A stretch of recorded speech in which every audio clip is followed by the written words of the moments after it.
तर नमस्कार मित्रांनो, तर हा व्हिडिओ एकादशीच्या दिवशीचा आहे। त्या दिवशी मी शूट केला होता पण टाकायचा राहिला।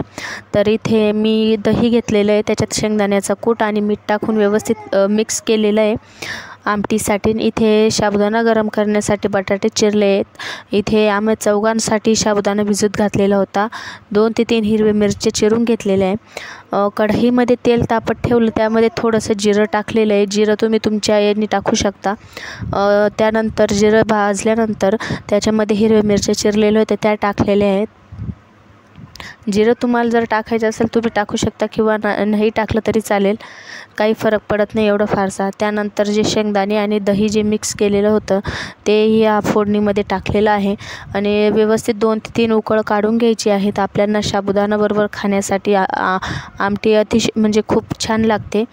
तर अशा प्रकारे आमटी करून बघा तुम्ही नक्कीच। तर इथे आमटी म्हणजे शिजत घातलेली आहे मी। आता हिला 2 ते 3 उकळ आल्या येईपर्यंत आपण व्यवस्थित हलवत पण राहायचं आहे मधून।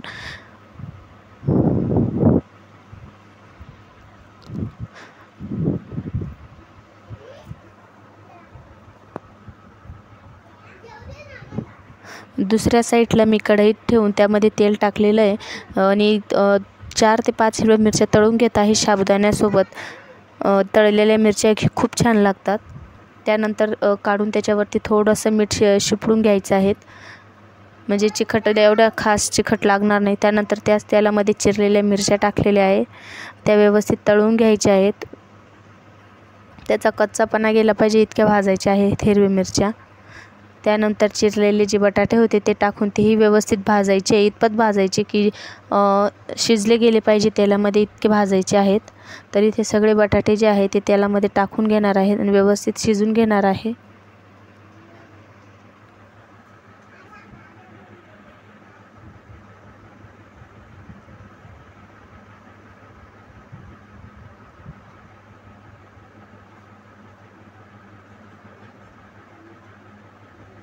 त्यामध्ये थोडंसं मीठ टाकते म्हणजे जेणेकरून लवकर शिजतील बटाटे।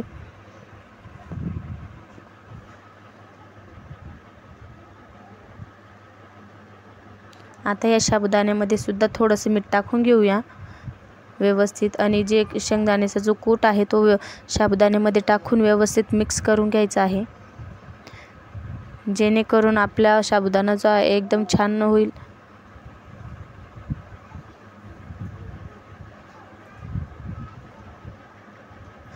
इथे बटाटे जे आहे ते निम्मे शिजलेले आहे, आणखीन 10 ते 15 मिनिटं आपण भाजून घेऊया।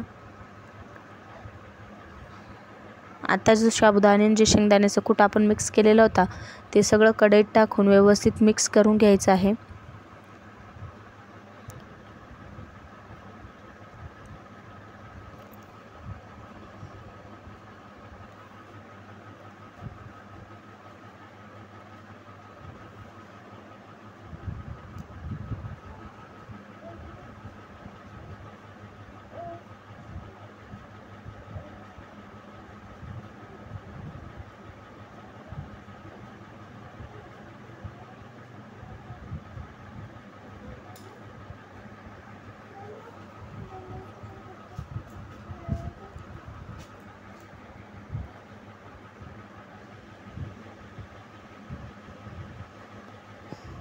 तर आता झाकण ठेवून सुद्धा 10-15 मिनिटं आपण साबुदाणा शिजून देऊ, म्हणजे कच्चा राहणार नाही तो।